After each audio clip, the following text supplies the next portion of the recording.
Anxiety is a general uneasiness and worry about events, perhaps in the past or the future. And it's also associated with a kind of feeling that maybe we won't be able to cope with the challenge or the threat that is confronting us.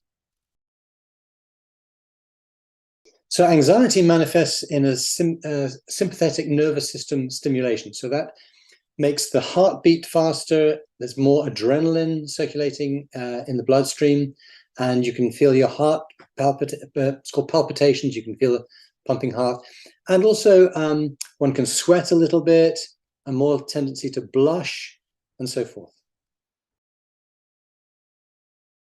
Well, typically people feel under threat. They feel anxious. They feel uneasy. And as I said previously, they get palpitations and they may sweat a little bit, and a general sense of uneasiness, of being under threat.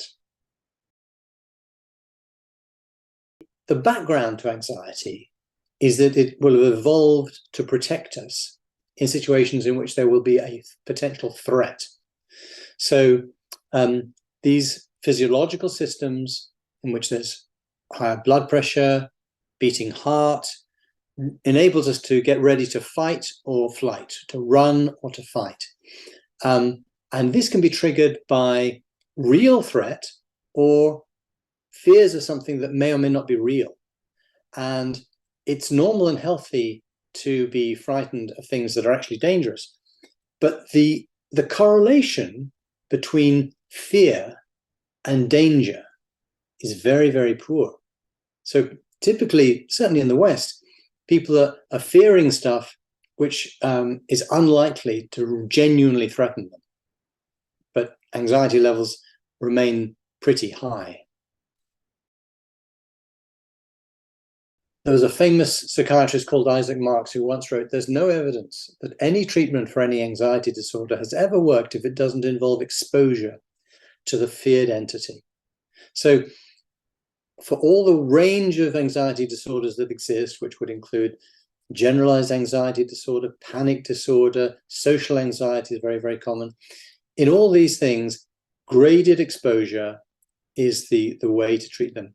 That's the only thing that ultimately really sustainably works for people. And in graded exposure, you need to get the person to be in control of the situation themselves, but they're encouraged by the psychologist to slowly, little by little, expose themselves to the things that they fear. And that, particularly for young people, social anxiety is extremely common. And so it's complicated because it's such a variable phenomenon with people meeting each other and then not meeting, going away. The whole thing is so dynamically fluid, but it's not like fear of heights in which you just take somebody little by little up a tall building. But nonetheless, exposure is the key element, and over time, social anxiety will fall, as with all other anxieties.